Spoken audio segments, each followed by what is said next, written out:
À l'une de l'actualité de ce samedi, à Kita, ils sont arrivés par centaines les pèlerins catholiques pour le 53e pèlerinage au pied de Notre-Dame du Mali.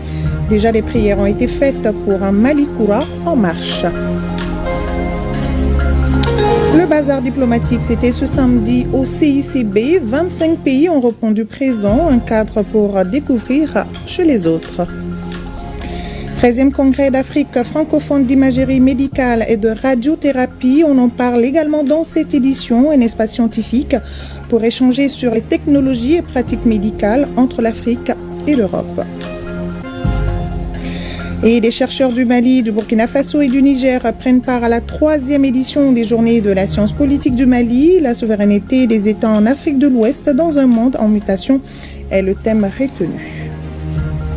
Et ce soir, mois de décembre, mois de la lutte contre le sida, nous recevons comme invité Dr Isiaka Moumine Koné, secrétaire exécutif du Haut Conseil national de lutte contre le sida.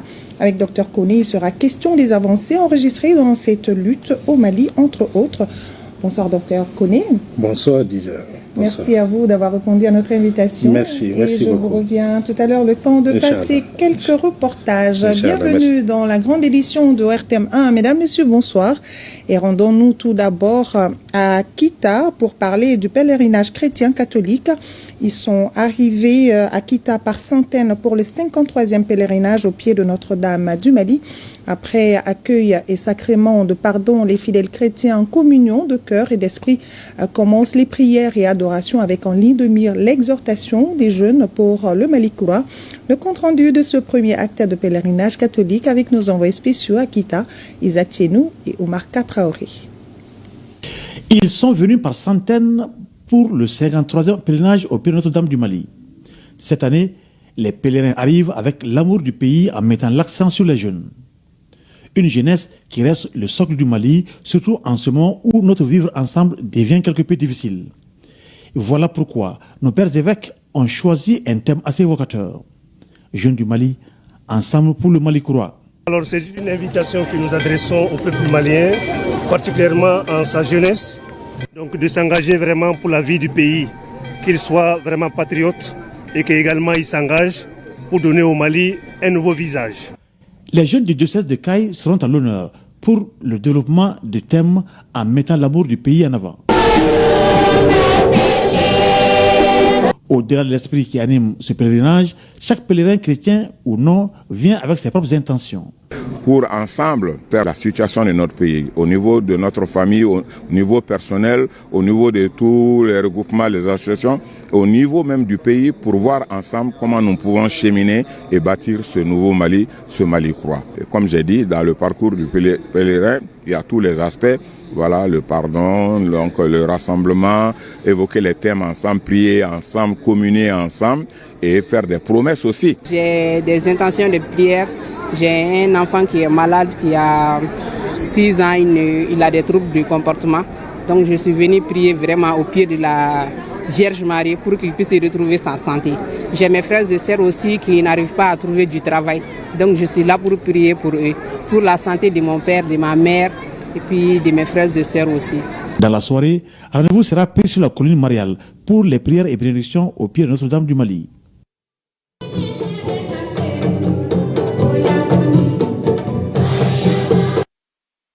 Et nous restons à Kita pour faire un tour à la foire organisée pour le pèlerinage. Restaurateur, petit commerce, chacun y trouve à son compte. Les autorités régionales sur place ont saisi l'occasion pour visiter les stands et encourager les commerçants. Cette foire permettra de faciliter le séjour aux pèlerins. Mahamadi Alioubari. Dans le cadre du pèlerinage catholique chrétien, un marché pas comme les autres, faciliter le séjour aux pèlerins et aux populations de la ville de Kita. Dans les stands, une gamme variée de produits permettent aux visiteurs de se ravitailler. Chaque année, c'est pareil. Hein? Quand ils viennent, ils profitent pour augmenter un peu les prix parce que c'est l'occasion de gagner l'argent. Parce que quand les gens viennent au pèlerinage, on veut amener des souvenirs. Les vendeurs, ils viennent de partout. Et ils profitent aussi pour augmenter, avoir un peu plus. Bonne fête à tout le monde que la paix revient en Afrique et tout le monde entier. Donc ici, affaire là, on est dedans, ça commence maintenant. Dieu est grand, Dieu n'oublie personne. C'est pour ma première fois en fait. On peut avoir 500 000 sur les 2 jours. Le marché du porc, l'animal où la viande est prisée en cette période fait la vedette. Les vendeurs et restaurateurs se frottent les mains dans ce commerce.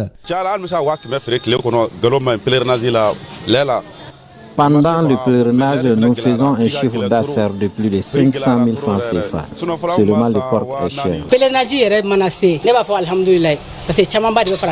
Pendant le pèlerinage, chaque année, je dis merci à Dieu. C'est le bon marché, assez d'intérêt. Pour encourager les vendeurs et commerçants, le chef de l'exécutif régional et sa délégation ont visité quelques stands, histoire de se rassurer du ravitaillement de la foire en produits et exprimer l'accompagnement des autorités.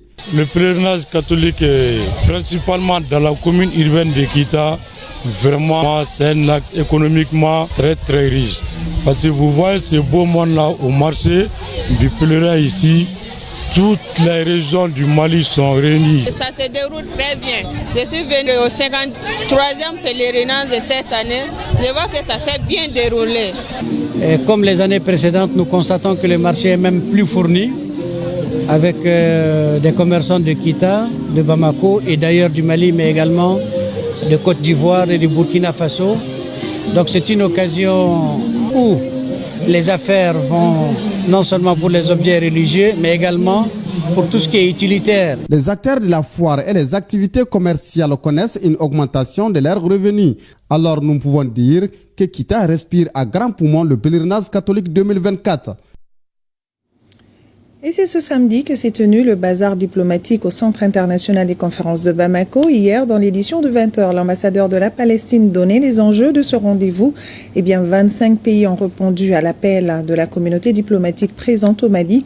Un véritable cadre pour permettre la découverte des différents peuples des pays accrédités auprès de notre pays. Les temps forts avec Alousseni Touré. Du Brésil à la Tunisie, en passant par la Côte d'Ivoire, le Maroc ou encore le Niger et le Burkina Faso, ce sont au total 25 pays accrédités auprès de la République du Mali qui ont tenu stand au CICB pour d'une part magnifier les relations entre le Mali et leurs pays respectifs et d'autre part présenter au public les potentialités culturelles et économiques de leur pays. L'idée de bazar diplomatique, c'est l'idée qui est survenue suite à une réflexion collective de tous les ambassadeurs qui ont dit on fait de la diplomatie, on entretient des relations au niveau officiel qui sont très bonnes avec l'État malien et ses différents ministères. Le temps est arrivé aussi à travailler le deuxième volet de notre mission essentielle qui est la diplomatie. C'est ce qu'on appelle public diplomacy, la diplomatie publique. Et la diplomatie publique se traduit par l'organisation de telles activités. Le gouvernement du Mali attend beaucoup de cet événement qui figure désormais dans l'agenda diplomatique de notre pays.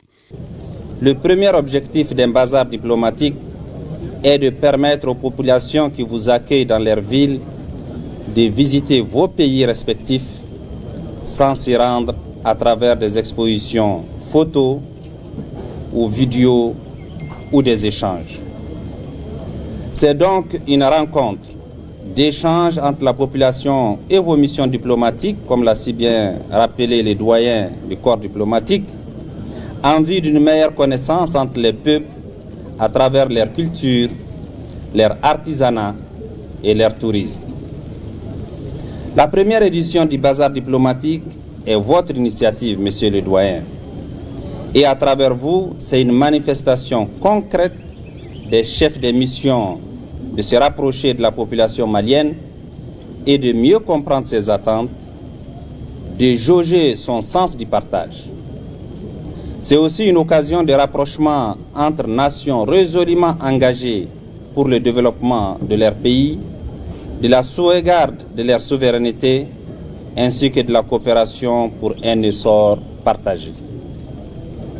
L'initiative de l'organisation de ce bazar diplomatique doit être encouragée et soutenue afin que chacun des pays présents au Mali puisse se faire connaître et donner l'occasion au peuple malien, qui est un peuple hospitalier, de saisir les opportunités qu'offrent les pays présents ainsi que les possibilités de coopération entre les acteurs des secteurs économiques, culturels et scientifiques.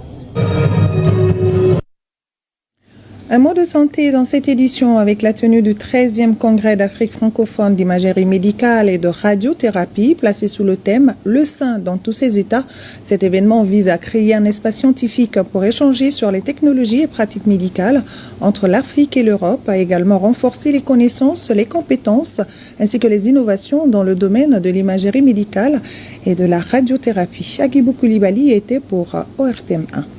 Ce congrès constitue une opportunité de formation et d'amélioration des pratiques des professionnels de la radiothérapie, de la médecine nucléaire, de la physique médicale et de l'imagerie médicale. Les avancées en imagerie mammaire, en radiothérapie, en imagerie interventionnelle, en chirurgie et tout ceci à travers les pathologies mammaires, en oncologie et en gynécologie.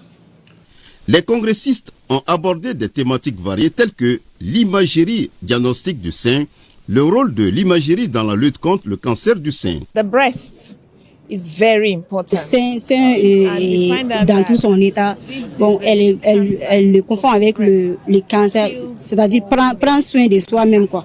Par exemple, le cancer est une maladie dangereuse, donc quand elle est là seulement, il ne faut pas s'asseoir, donc il faut chercher une solution pour se débarrasser, quoi. Faire tout pour se débarrasser de cette maladie-là, que c'est une maladie très dangereuse. Le Mali s'est investi dans la formation et compte actuellement plus d'une centaine de médecins radiologues, 6 médecins radiothérapeutes, 3 médecins nucléaires, 173 techniciens en imagerie médicale, 7 techniciens en radiothérapie, une vingtaine de physiciens médicaux. Nos établissements de santé sont également dotés d'installations. L'IRM dans la région de Ségou, Koulikoro, Bamako, de scanners dans les régions de Kaï, Koulikoro, Sikasso, Ségou, Mopti, Tombouctou, Gao et Bamako, d'un centre de radiothérapie à Bamako, d'une installation en médecine nucléaire au CHU du Point G et des tables de mammographie avec des systèmes de numérisation jusqu'au niveau des districts sanitaires. Ainsi, la couverture des autres structures en construction et équipement se poursuivra naturellement au cours de l'année 2025. À l'issue de ce congrès, les participants devront proposer des stratégies de collaboration entre les différents acteurs. Ils procéderont également au renouvellement de l'équipe dirigeante dans l'optique de favoriser l'émergence de nouveaux leaders. Dans le même registre, parlons également de la fin des travaux de l'atelier de validation des termes de référence des États généraux de la santé. Les participants ont procédé à une analyse approfondie du secteur de la santé et du développement social en vue de susciter le débat pendant les rencontres sur les États généraux au niveau régional et national. Reportage de Nouhoum Sissoko.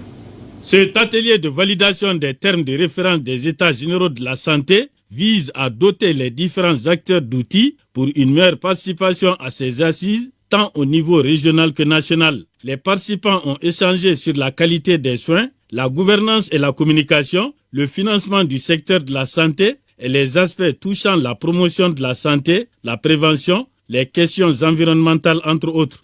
Il y avait un premier sous-groupe qui a travaillé sur l'offre et la qualité des soins et services. La santé communautaire, le rôle des différents acteurs, les questions touchant à la gratuité des soins, les difficultés rencontrées et les pistes de solutions. Le groupe 2, à ce niveau, il s'agit de voir comment on organise la régulation du système de santé. Le troisième groupe qui porte sur le financement du secteur. L'objectif d'Abuja est de donner 15% à la santé. Et on a moins de 5%. Et ça, c'est une préoccupation.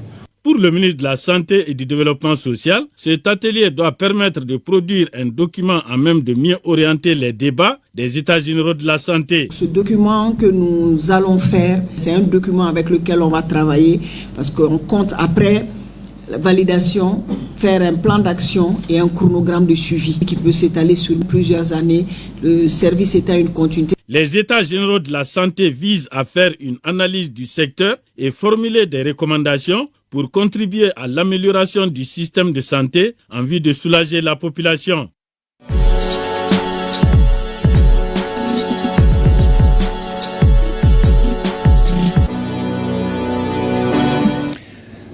le bon chemin, ma santé, mon droit, thème mondial de la journée de lutte contre le sida au Mali. Les activités seront lancées lundi à Ségou. Quelle est la situation de la maladie dans le pays? Sous quel signe est placée l'édition 2024? Nous en parlerons tout de suite avec l'invité de ce 20h, Dr Isiaka Moumine Kone, secrétaire exécutif du Haut Conseil national de lutte contre le sida. Encore une fois, merci d'avoir répondu à notre invitation, Dr Kone. Merci, Lydia. Alors, la première question que je m'en vais vous poser, sous quel signe cette année la journée mondiale de lutte contre le sida est célébrée au Mali? Sous le signe des droits liés à la santé, les droits liés au logement, à une source de revenus, en tout cas sur l'ensemble des droits que les personnes vivant avec le VIH doivent bénéficier.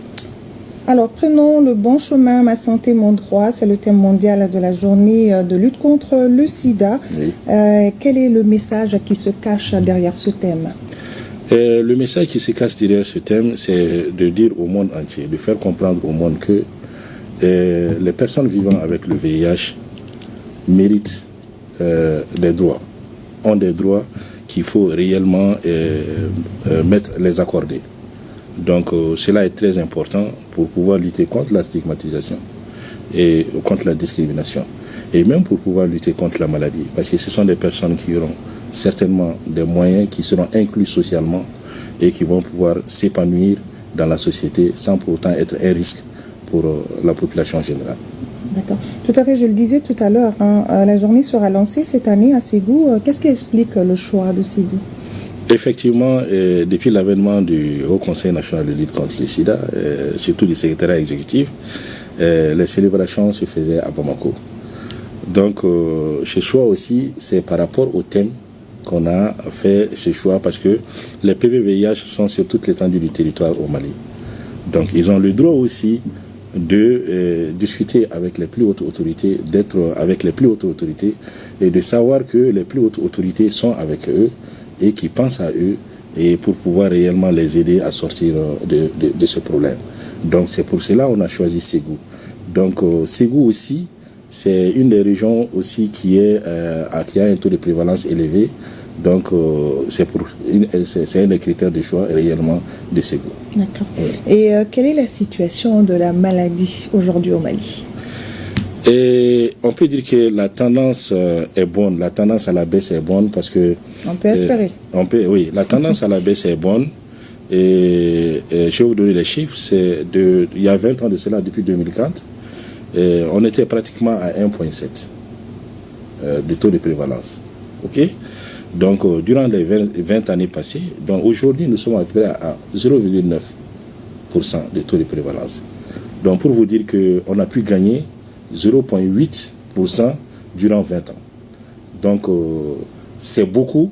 Pour d'autres, c'est pas beaucoup. Alors que si on essaye de rapporter à la population générale, vraiment, beaucoup de choses ont été faites. Donc, une prouesse pour le Mali. Hein. Une prouesse pour le Mali, exactement. Et qu'en est-il de la prise en charge des malades? Et actuellement, la prise en charge au Mali, elle est à un très bon niveau. Elle a un très bon niveau parce que l'ensemble des PV-VIH ont accès aux médicaments et ont accès aussi aux analyses biologiques pour réellement évaluer la charge virale. Donc, et en même temps, ont accès aussi aux médicaments contre les infections opportunistes et aussi aux intrants pour la prévention. La population générale même a accès à cela. Donc nous y travaillons dessus depuis plus de 20 ans et d'arrache-pied pour pouvoir réellement maintenir cette tendance à la baisse. Donc la prise en charge, elle est gratuite et elle est totale au Mali. D'accord. Oui.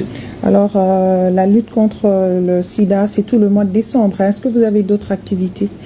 Effectivement, le mois de décembre était un mois d'intensification des activités et en même temps la journée mondiale, à l'instar de la communauté internationale, était un moment de se remémorer réellement de tous les acquis, de toutes les difficultés qui sont passées et de penser aussi à l'existence de ces PV-VIH, à l'existence de la maladie au sein du truc. Donc le lancement du mois nous permettra aussi de lancer les activités sur tout le mois, ce qui nous a amené à répartir le mois en 4 semaines thématiques. La première semaine qui est sur la décentralisation, une opportunité pour pouvoir lutter contre le VIH. Elle est co-parrainée par le gouverneur de la région de Ségou et l'ambassadeur du Royaume d'Espagne. Donc la deuxième semaine, c'est la prévalence, la prévention de la transmission mère-enfant qui est vraiment parrainée par Madame le ministre de la Santé. Okay. La troisième semaine, bien naturellement dédiée aux forces de défense et de sécurité qui ont une place importante. Donc c'est sous le vocable réellement les forces de défense et de sécurité une opportunité pour pouvoir abréger les souffrances des populations. Donc la quatrième semaine, parrainée par le président du Conseil économique, social et culturel et environnemental et en même temps Madame le ministre aussi de la promotion de la femme, parce que c'est une semaine qui sera véritablement animée par tout ce qui est structure associative féminine et structure associative des personnes vivant avec le VIH. D'accord. Est-ce que vous avez un message particulier à lancer ce soir? Oui, d'abord avant de lancer le message, je tiens à remercier les plus hautes autorités, en l'occurrence le chef de l'État, le général d'armée Assimi Goïta, qui est le président du Haut Conseil national de lutte contre le VIH-Sida, qui ne ménage aucun effort réellement pour nous accompagner à travers ses conseils, ses appuis techniques et financiers, afin que nous puissions répondre aux besoins des personnes vivant avec la maladie et de pouvoir prémunir l'ensemble de la population en général.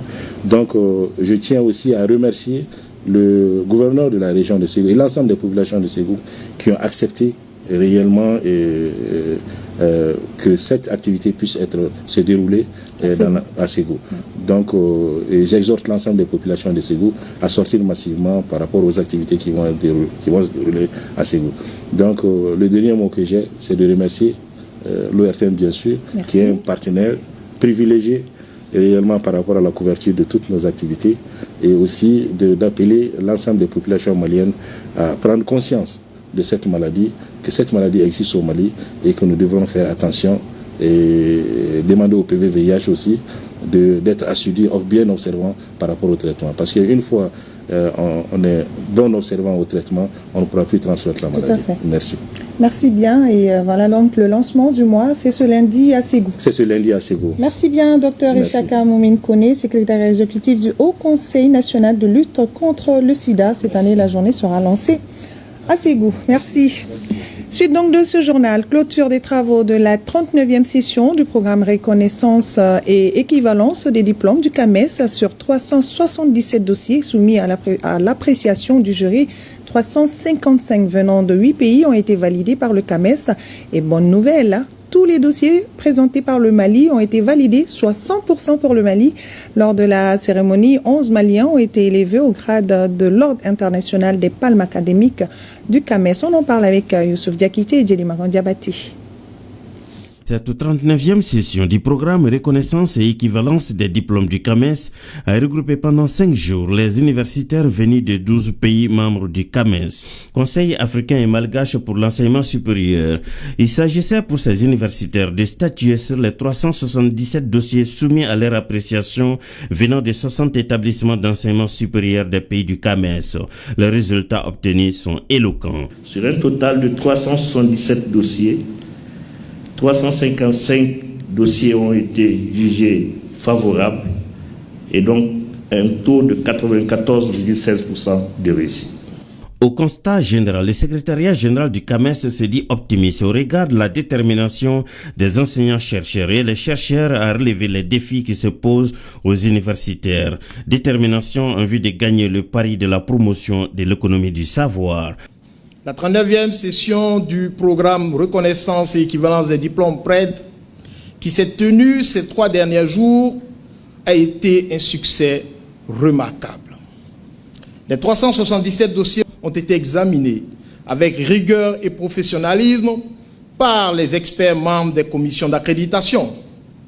Et le palmarès est très éloquent. Le ministre de l'Enseignement supérieur et de la Recherche scientifique, après avoir salué la qualité des réflexions engagées par les universitaires, a surtout remercié le Conseil africain et malgache pour l'enseignement supérieur pour le choix de Bamako. J'apprécie à leur juste valeur les conclusions de vos discussions et partage de bonnes pratiques dans une approche de complémentarité, de synergie, et je prends bonne note des recommandations formulées en vous rassurant que le Mali jouera pleinement sa partition dans les processus de co-construction du mécanisme d'harmonisation des procédures d'évaluation et d'accréditation à l'échelle de notre espace. Je note également avec satisfaction que l'atelier sur l'assurance qualité a permis de faire un progrès notoire sur la mise en œuvre de la directive relative à l'assurance qualité et à l'accréditation dans l'espace CAMES. Je me réjouis également de constater la volonté manifeste des principaux acteurs des systèmes d'enseignement supérieur de notre organisation commune de s'inscrire dans la logique de l'adoption des nouvelles technologies de l'information et de la communication dans le domaine de l'assurance qualité. Un des moments précieux de la cérémonie a été la remise des distinctions à certaines personnalités du monde universitaire. 11 Maliens au total sont élevés au grade de l'Ordre international des palmes académiques du CAMES. Félicitations au Mali avec la validation de tous les dossiers présentés au CAMES. Et d'éminents chercheurs du Mali, du Burkina Faso et du Niger et leurs partenaires participent à Bamako à la 3e édition des Journées de la science politique au Mali. La souveraineté des États en Afrique de l'Ouest dans un monde en mutation sera au cœur des débats. Compte rendu, Fadeba Keïta.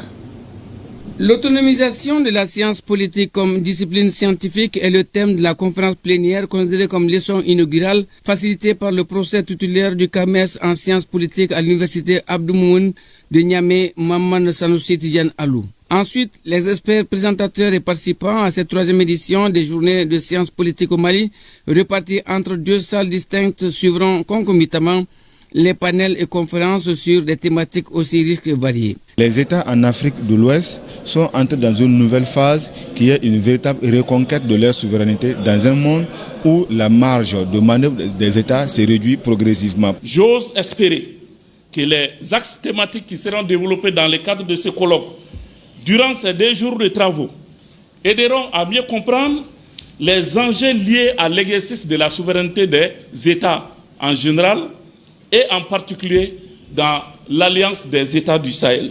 Pour les partenaires de cette 3e édition, comme la Fondation Marif de Turquie, Intexip, la SMTD, les thèmes des panels et conférences tels que la décolonisation du système éducatif, souveraineté monétaire, géopolitique, sécurité collective en Afrique de l'Ouest et guerre communicationnelle et autres sont des pistes à explorer minutieusement. En premier lieu, tous les pays de l'Afrique de l'Ouest possèdent les qualités et les potentiels nécessaires pour devenir des États vraiment souverains malgré tous les défis.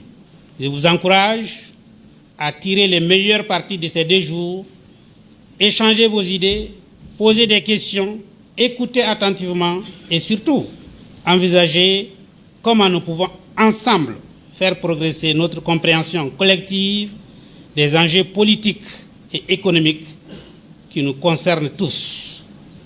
Ces journées destinées à la science politique au Mali sont non seulement un espace de discussion, mais aussi de production de connaissances. Les recommandations significatives assorties des réflexions permettront aux décideurs d'être plus engagés et d'être aptes à prendre des mesures pour que nos pays soient souverains.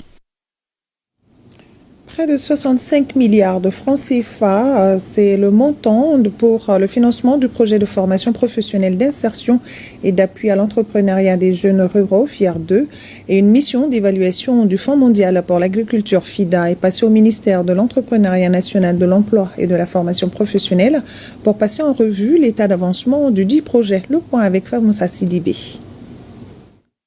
En clair, l'initiative vise à accompagner très bientôt et sur 7 ans plus de 60 000 jeunes de 15 à 40 ans avec au moins 40% de femmes. 8 régions test sont concernées. Sur plus de 59 milliards de francs CFA de fonds nécessaires au projet, seulement 60% ont été mobilisés. Les conclusions de cette mission d'évaluation devront faciliter la mobilisation du reste du financement. C'est pour donner un boost, un peu d'énergie, regarder un peu plus près ce qui a été mis en œuvre et de convenir ensemble d'un plan d'accélération compte tenu des grands enjeux. Ce projet d'envergure émanant du département de l'entrepreneuriat national, de l'emploi et de la formation professionnelle fait partie des initiatives nouvelles du gouvernement malien visant à ramener les populations rurales au cœur du développement national, comme l'a rappelé la ministre Oumou Salsek dès son arrivée au gouvernement. Selon elle, ses services techniques sont mobilisés pour cela. Le président a mis l'accent sur l'approche communautaire dans tout ce que nous faisons, dans l'action gouvernementale. Le partage des ressources en tenant compte de toutes les couches de la population. Donc, il y ait un équilibre, l'équité dans ce que nous faisons. Il ne peut pas avoir un développement qui nous tombe du global, du sommet. Il faut aller du local au global. Ceci est une réalité et surtout que le Mali actuellement traverse une situation complexe.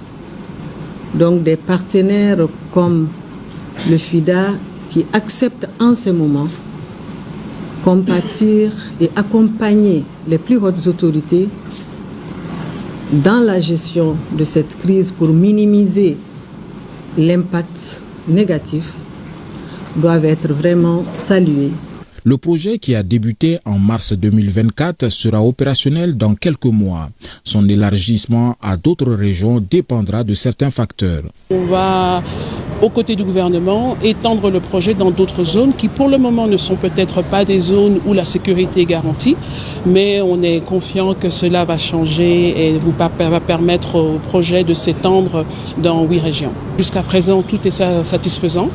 C'est mon vœu le plus ardent aujourd'hui, c'est de pouvoir couvrir toutes les régions. Parce que nous savons très bien qu'avec la situation très complexe, les régions du centre et du nord sont très affectées. À court, moyen et long terme, le projet devra être un mécanisme rigoureux de lutte contre la pauvreté et le déséquilibre social. Le budget prévisionnel de l'ANPE, l'Agence nationale pour l'emploi au titre de 2025, est estimé à près de 9 milliards de francs CFA, un montant soumis à l'approbation des administrateurs à la faveur de la 49e session ordinaire du conseil d'administration de la structure. Reportage Segona Kamisoko. L'ANPE, l'Agence nationale pour l'emploi, structure stratégique de mise en œuvre de la politique nationale de l'emploi. L'évaluation au compte de l'année 2024 révèle que le taux global de réalisation des activités est de 83,7% en dépit du contexte difficile du pays. L'information a été donnée au cours de cette 49e session ordinaire du conseil d'administration de la structure. À la date du 30 septembre, nous sommes à 1200 placements effectués. Et donc, en termes de prévision, nous comptons aller à 3000 entrées en formation, toutes formations comprises. Mais il faut dire que nos formations sont des formations justement axées sur l'emploi. En perspective, 2025 verra une innovation majeure, celle de l'opérationnalisation de la digitalisation de la base des données. Nous comptons mettre l'accent surtout sur la digitalisation de l'intermédiation des offres et des demandes d'emploi et également faire une évaluation du plan stratégique de développement 2021-2025 et élaborer en 2025 le plan stratégique de développement 2026-2030. Et donc, en ce qui concerne 2025, nous prévoyons 4000 emplois à générer sur l'ensemble de nos activités. Le projet de budget prévisionnel 2025 de l'Agence nationale pour l'emploi, soumis à votre appréciation, s'élève en ressources et en emploi à la somme de 8 milliards 940 millions de francs CFA. Les actions de l'Agence nationale pour l'emploi permettent d'absorber le taux de chômage. Cela à travers notamment la formation professionnelle. 4e comité de pilotage du programme de développement de la zone spéciale de transformation agro-industrielle des régions de Koulikoro et périurbain de Bamako, initié pour réaliser au Mali des pôles de développement agro-industriel qui seront portés par le secteur privé. Cette rencontre passera en revue les 4 axes qui composent le projet, le programme d'activité et le budget 2025. Reportage Mamadou Fani. souci de réduire la dépendance du Mali aux importations des produits alimentaires, il a été mis en place le programme de développement de la zone spéciale de transformation agro-industrielle des régions de Koulikoro et périurbain de Bamako, PDZ-STA-KB. Ce 4e comité de pilotage vise à faire une évaluation des activités réalisées. Bientôt, nous allons lancer le DAO par rapport à la construction de 35 unités de transformation agro-industrielle sur le site de Bankmana qui fait 200 hectares. Nous allons créer un agro-parc où il y aura tout ce qu'il faut comme commodité et comme structure pour, dans le cadre de la bonne marche de l'agro-industrie. Les filières porteuses seront prises en compte. En ce moment, on va faire appel au privé. C'est ça l'avantage de ce projet. Construire les 35 unités de transformation agro-industrielle, mais attirer les privés, les structures privées pour s'installer et investir dans l'agroparc. Pour réaliser certaines de ces activités, le programme table sur une prévision budgétaire de plus de 5 milliards de francs CFA pour 2025.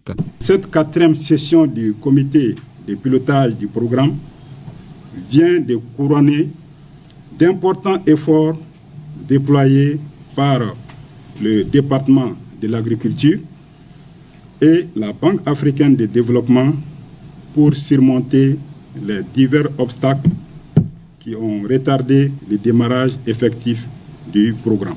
La présente session doit impérativement tenir compte de toutes les contraintes et difficultés majeures auxquelles le projet est actuellement confronté. Ce comité de pilotage est l'organe consultatif et d'orientation du projet. Il est chargé à ce titre de veiller à la bonne planification, la coordination et le suivi des activités pour l'atteinte des objectifs du projet.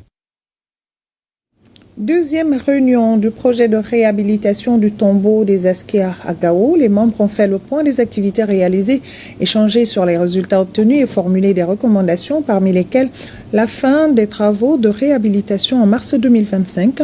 Ce projet permet d'assurer la conservation durable du tombeau des Askia. Reportage à Seydou Traoré.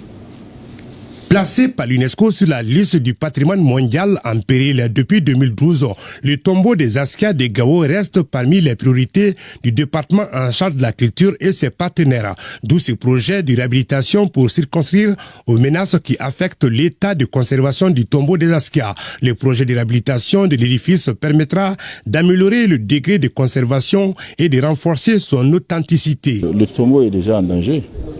Parce que déjà, vous savez bien que moi, que déjà il y a des parties de la toiture qui se sont déjà effondrées et qui continuent à s'effondrer et qui ont vraiment besoin d'être bien réparés. À travers ce projet, il s'agit surtout de réhabiliter le tombeau des Askia, de consolider les piliers.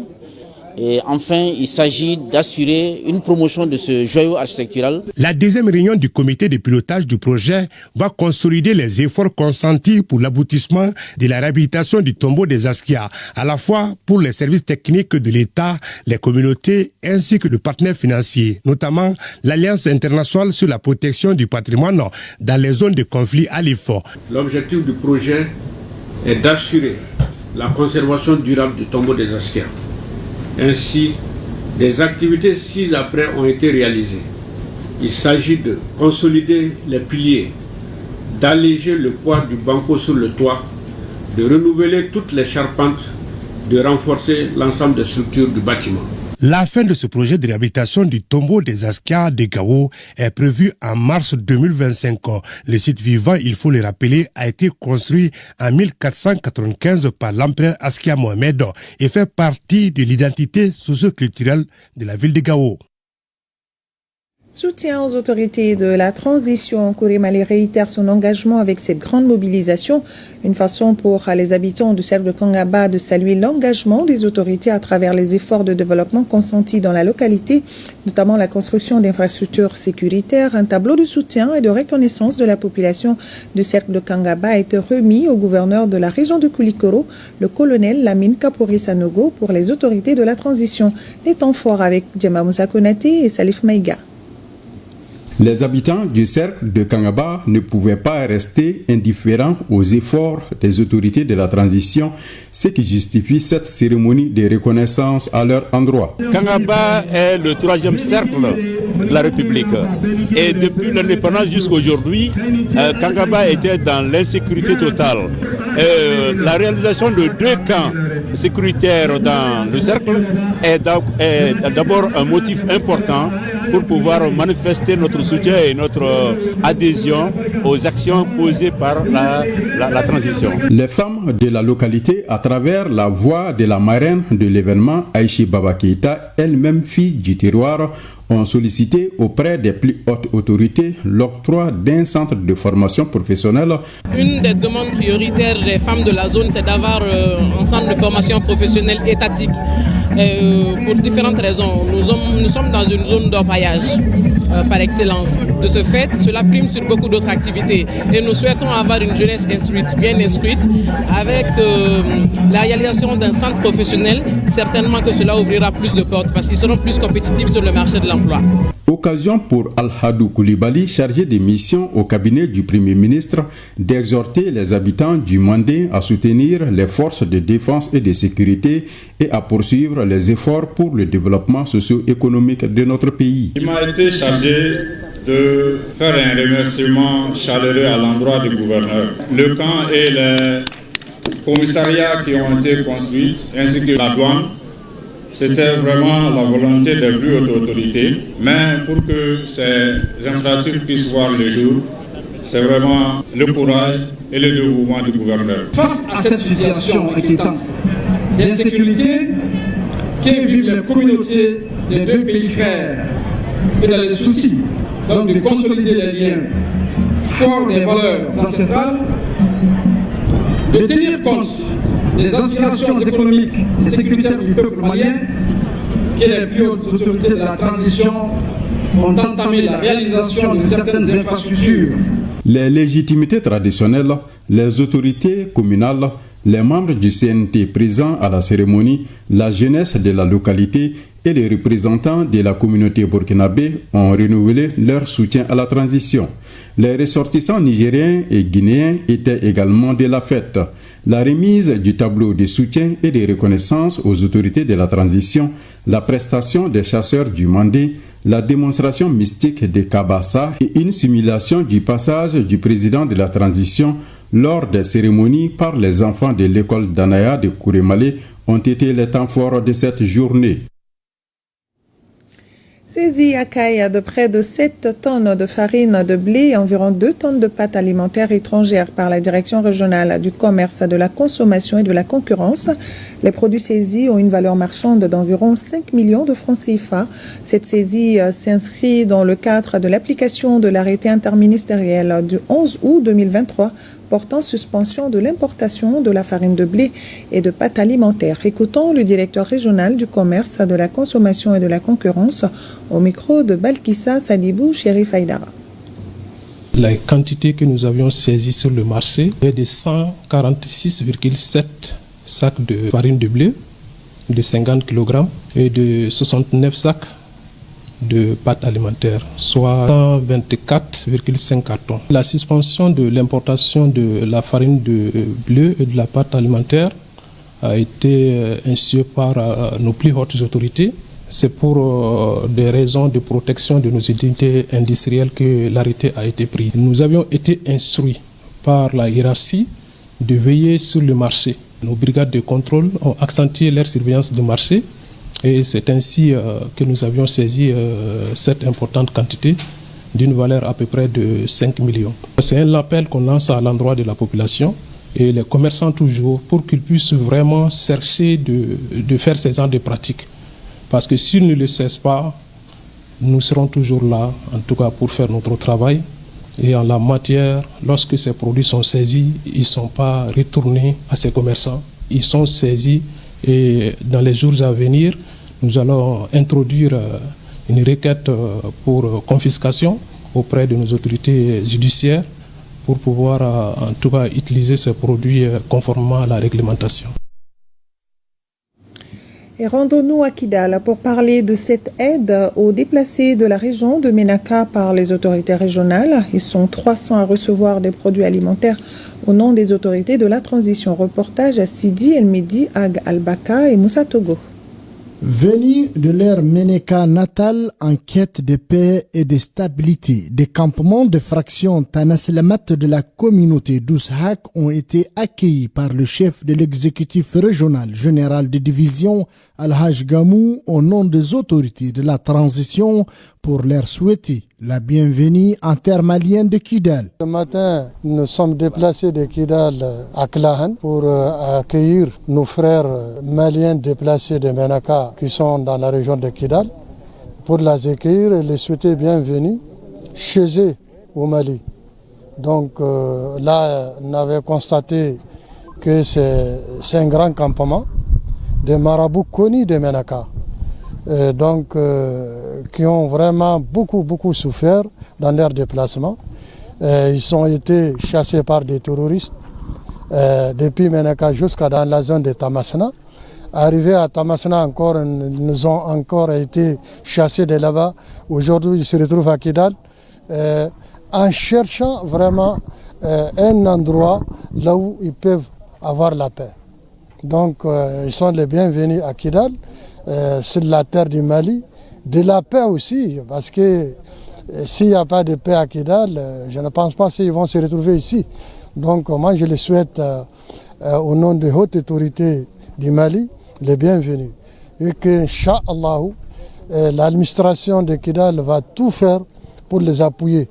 Après des échanges fructueux, le général de division Al-Haj Gamou a procédé à la distribution des vivres pour faciliter leur installation, un geste salué à plus d'un titre par le bénéficiaire. Nous disons merci au général de division Al-Haj Gamou qui vient au nom des autorités de notre pays, le Mali, nous apporter assistance car nous avons tout perdu. Et notre plus grand péché, c'est le fait de prôner un islam tolérant. De Tin Fadimata à Kidal, nous avons vraiment souffert. Enfin, nous pouvons bien dormir.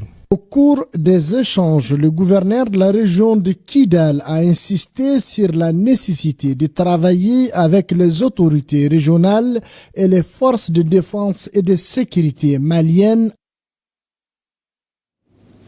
Dans la capitale de l'Or Blanc, nous sommes à Koutiala. L'ONG World Vision a remis un important lot de non-vivres à plus de 3800 ménages sinistrés des inondations issues de 27 villages des cercles de Koutiala et Conseguela. 24 millions de francs CFA, c'est le montant de ce don. Reportage à Brahima Kone et Amadou Dolo.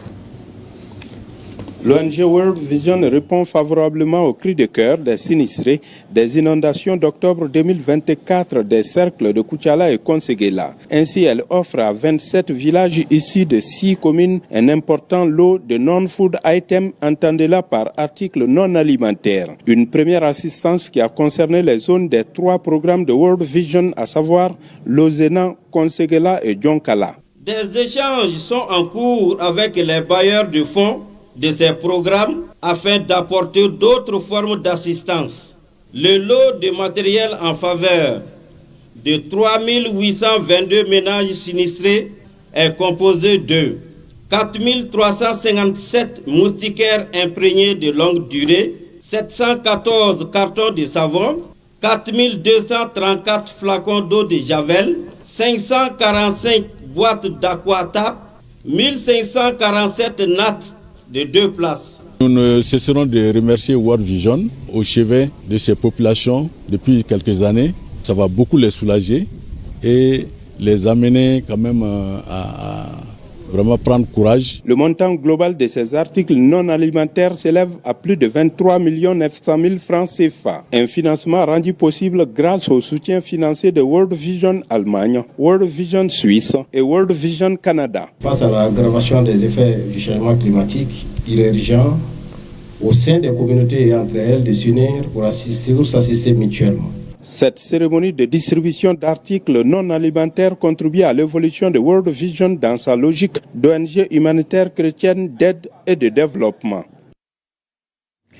Actualité régionale toujours, la coopération allemande GIZ à travers le Prosar équipe les producteurs agricoles de la région de Tombouctou pour un coût 43 millions de francs CFA, des équipements qui permettront d'augmenter la productivité agricole des paysans et de lutter contre l'insécurité alimentaire. Reportage Idrissa Goulou Sissoko.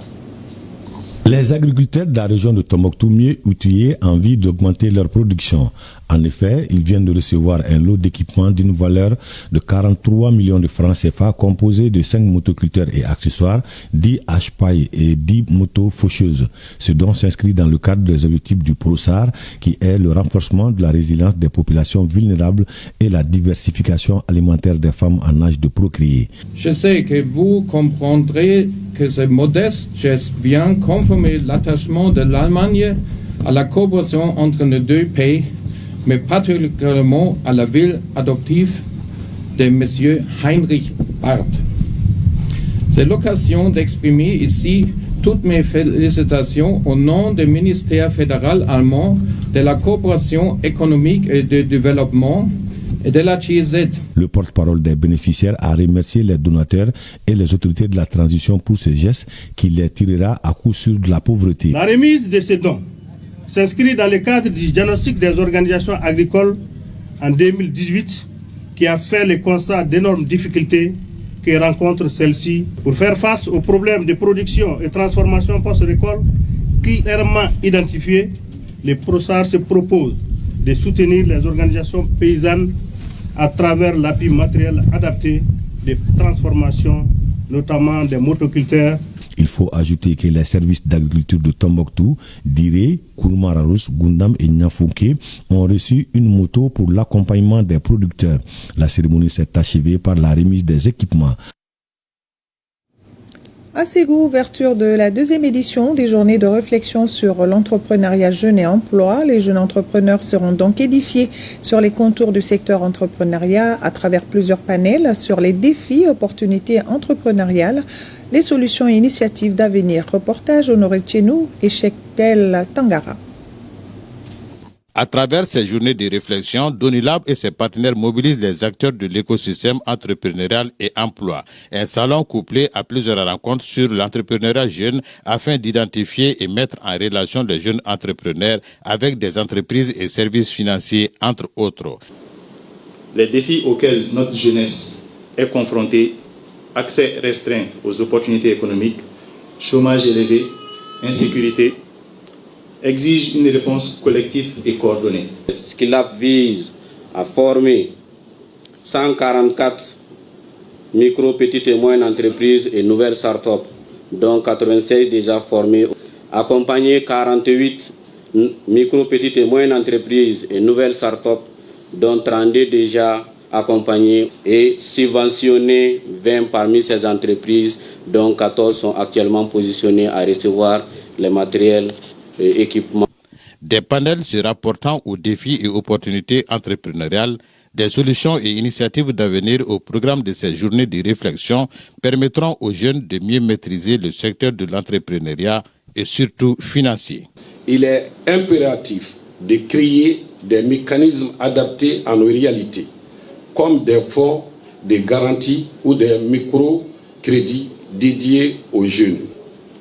Cette initiative des journées de réflexion sur l'entrepreneuriat est à saluer, car il est important de mobiliser les acteurs de l'écosystème régional afin d'avoir une réflexion commune et développer des pistes de solutions quant à la création d'entreprises pérennes. Ces journées, deuxième du genre, enregistrent l'exposition des savoirs et des savoir-faire des jeunes entrepreneurs, des produits transformés qui génèrent de la valeur ajoutée dans la région et même dans les pays. Remise de matériel et d'équipements au sous-préfet de la région de Bougouni. Ces matériels vont sans nul doute améliorer les conditions de travail et de vie des bénéficiaires. Bougouni, Jafar Aïdara et Djibril Bagayoko. Cette remise de matériel et équipements au sous-préfet des arrondissements de la région de Bougouni par le ministère de l'administration territoriale et de la décentralisation sont venus à point nommé et permettront sans nul doute d'améliorer les conditions de travail et de vie des bénéficiaires et atteindre leurs objectifs. Au nom de tous les sous-préfets de la région de Bougouni, par ma voix, remercions les hautes autorités du Mali pour cette dotation en équipement et matériel de travail. Et soyez sûrs que nous allons faire bon usage de ces équipements pour servir nos populations et servir la nation. Ces matériels et équipements sont composés des ordinateurs, des bureaux, des imprimantes, des photocopieuses, des onduleurs, des fauteuils, des armoires, des réfrigérateurs, des téléviseurs et des salons de 5 places, entre autres. Je profite aussi de cette occasion pour remercier les services, les collectivités territoriales et les personnes de bonne volonté qui ont facilité l'installation des nouveaux préfets et sous-préfets dans leurs différentes circonscriptions administratives. Ces appuis multiformes ont concerné la mise à disposition des bâtiments, la rénovation des bâtiments, la mise à disposition des moyens roulants, l'achat des équipements et matériels. À rappeler que depuis juillet 2024, les circonscriptions administratives des cercles et arrondissements sont opérationnelles avec la nomination des préfets et sous-préfets dans la région de Bougouni. Mode et design, on en parle dans ce 20h, un forum entièrement dédié à ces deux expressions culturelles, un espace d'échange, de réflexion qui entend trouver des moyens pour booster la culture. Bokari Koulibaly et Sidi Modibo Dambélé. Annoncé en août dernier, le jour tant attendu est arrivé. Il s'agit de la première édition du Forum de la mode et du design. En initiant cet événement, AS Agency et Spirit Maken veulent réinventer un modèle économique à la malienne. Cela afin de rendre la mode et le design plus compétitifs à l'échelle internationale. L'industrie de la mode et plus particulièrement au Mali porte en elle un potentiel de transformation économique et sociale considérable. C'est en cela que le Forum de la mode et du design de Bamako trouve sa raison d'être. Il s'agira d'analyser, de questionner, de rechercher, d'agiter, de vulgariser et contribuer à structurer la filière. Cet événement qui s'étend sur 3 jours va s'articuler autour du thème « Essor de la mode africaine, innover, structurer et réinventer une industrie ». Avec des connaisseurs du secteur de la mode et du design du Mali et d'ailleurs, des panels, des masterclass et des ateliers de réflexion seront animés sur la thématique. Nous aurons l'occasion de débattre de thématiques cruciales telles que l'innovation, la création et la protection des marques à travers le CEMAPI, la digitalisation et la structuration des chaînes de valeur. Je profite de l'occasion qui m'est ainsi offerte pour adresser mes vifs encouragements aux promoteurs de cet important événement qui s'inscrit sans nul doute dans le cadre de la promotion des activités du secteur de l'artisanat. Le département en charge de la culture félicite ces cadres qui viennent mettre en valeur tout le talent, la créativité et le génie malien.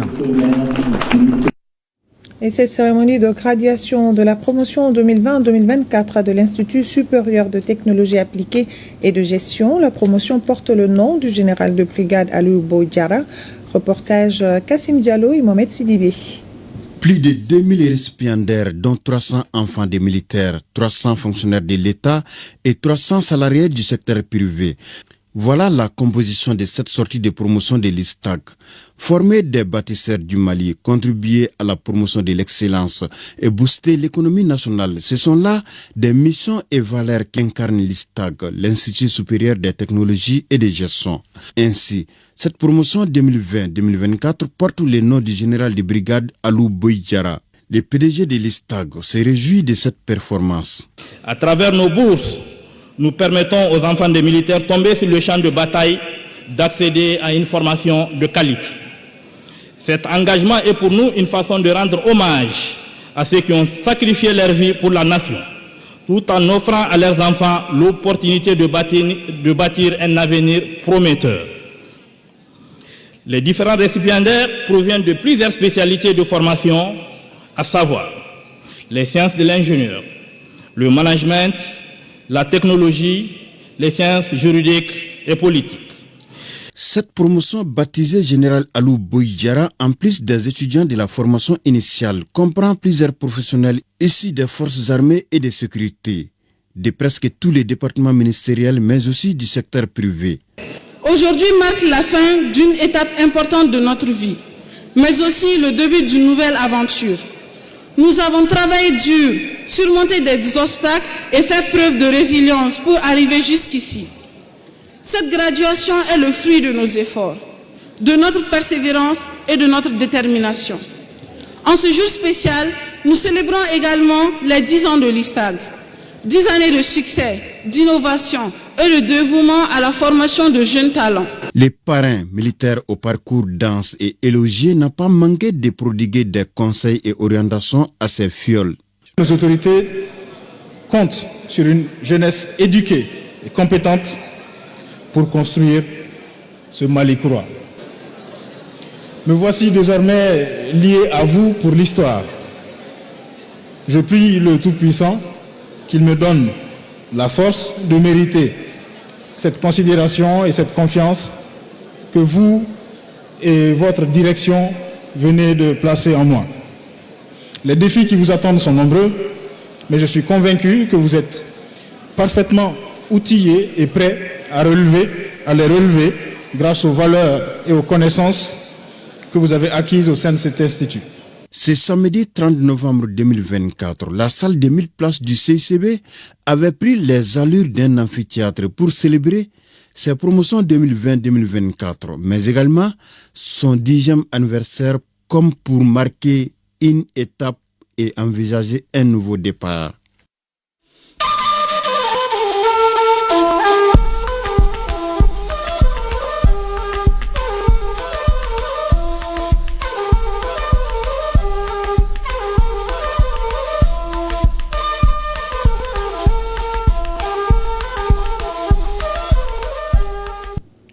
AES Actualité, le Burkina Faso dispose désormais d'une usine de transformation de tomates d'un coût de réalisation de plus de 7 milliards de francs CFA.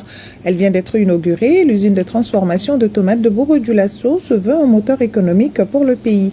Les détails avec Nyarkiteda. Ainsi, Bobo-Dioulasso a son usine de transformation de tomates.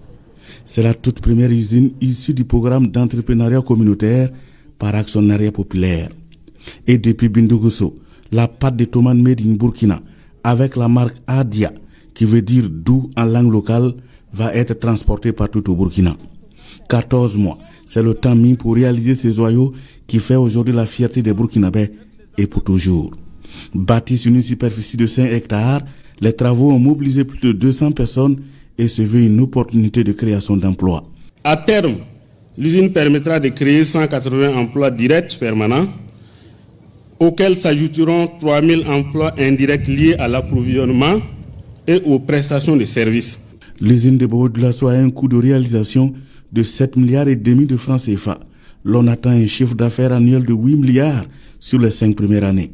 Nous réduisons notre dépendance vis-à-vis des importations. Cela constitue une réponse directe aux enjeux de santé publique liés aux produits importés, tout en offrant un débouché stable et rentable aux producteurs locaux. D'une capacité de production de 100 tonnes par jour, elle se positionne comme un moteur économique pour la région des hauts bassins, bastion économique du Burkina en particulier et du pays en général. À travers cette usine, nous ne fabriquons pas seulement des produits, mais nous forgeons aussi une nouvelle manière de penser notre développement. Aujourd'hui, c'est un grand jour. C'est le lieu pour moi de dire merci au peuple qui a compris donc notre mission et qui a souscrit massivement, et d'appeler ceux qui étaient sceptiques à pouvoir souscrire massivement à l'APEC, parce que la concrétisation des souscriptions depuis le premier jour qu'on a lancé le programme est là aujourd'hui. Ce n'est que la première phase et je pense que dans quelques jours, nous allons inaugurer une autre usine du côté de Yako. La vision de l'APEC consiste à dompter la filière tomate et pour y arriver, une autre usine du même standing verra jour les mois à venir à Tenkodogo dans le Boulgo. Le Premier ministre... Ainsi... Toutes nos excuses. Le Premier ministre, ministre de l'économie et des finances nigérien, a reçu l'ambassadeur de la République du Pakistan auprès de la République du Niger. Le diplomate pakistanais est venu faire ses au revoir au Premier ministre. Nana Mariama El Moutari. Le diplomate pakistanais en fin de mission au Niger dit avoir transmis au Premier ministre, ministre de l'économie et des finances, toutes ses reconnaissances pour l'hospitalité dont il a bénéficié durant son séjour de 5 ans au Niger.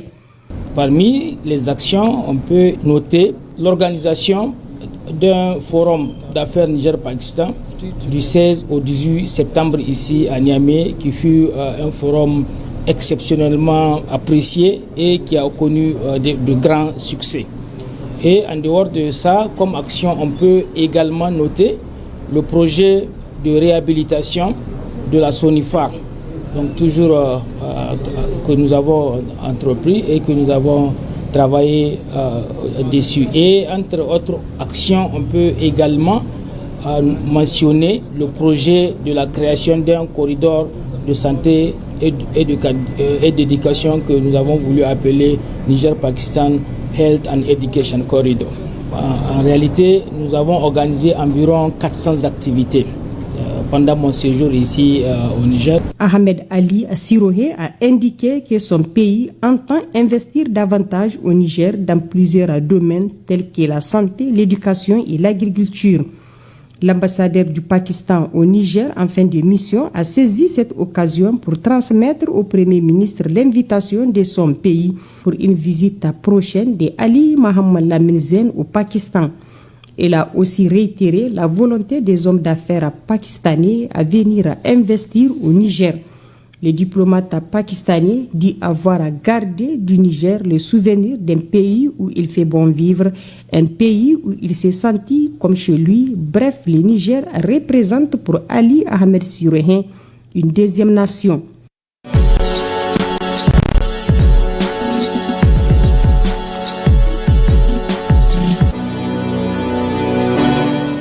Actualité sportive, c'est tout de suite et maintenant. Et nous recevons sur ce plateau Abdelkarim Kaba. Bonsoir Abdelkarim Kaba. Bonsoir Kadiatou Kone, bonsoir à tout le monde. Alors, football chez les dames au Maroc, le Mali et le Botswana ont joué cet après-midi en amical. Oui, pour sa première sortie du mini-tournoi, le Mali a perdu 0-1 face au Botswana. La compétition a démarré depuis jeudi avec la victoire du pays hôte, le Maroc, par le score de 3-1 sur le Botswana. Mardi prochain, les Aigles dames feront leur dernière sortie face au Maroc. Ce mini-tournoi se déroule à Tétouan au Maroc. Il regroupe le Maroc, le Mali et le Botswana. C'est pour préparer la CAN 2025 au Maroc. Faut-il le rappeler, la CAN féminine, c'est au mois de juillet prochain au Maroc.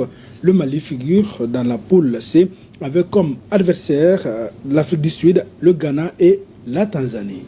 Et nous allons souhaiter bonne chance aux filles pour le reste. Toujours football sur le plan continental, la CAN des moins de 20 ans, les 12 pays qualifiés pour la compétition sont connus. Il s'agit du Sénégal, de la Sierra Leone, de la Tanzanie, du Kenya, de l'Afrique du Sud, de la Zambie, du Ghana, du Nigeria, du Congo, de l'Arlie Congo, du Maroc et l'Égypte. Eh bien, à noter que le lieu de la compétition n'est pas encore dévoilé par la Confédération africaine de football. En tout cas, les 12 nations sont connues. Et enfin, natation, c'est parti pour la saison fédérale 2024-2025. Pour cette occasion, la Fédération aquatique du Mali a organisé une course à la piscine du stade Modibo Keïta.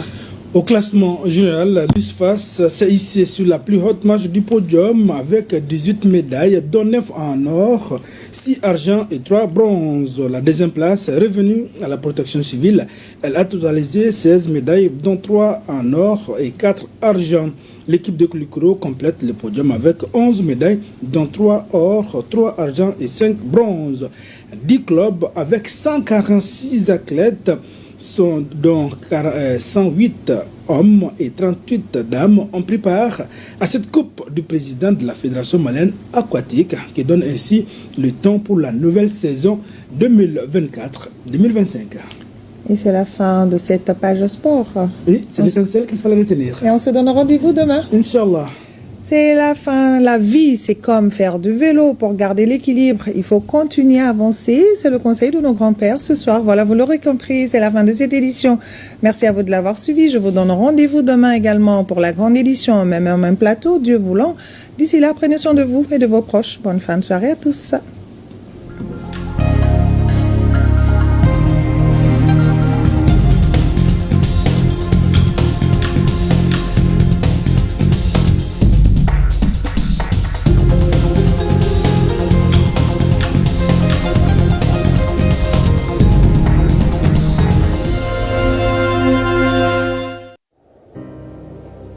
Azimut!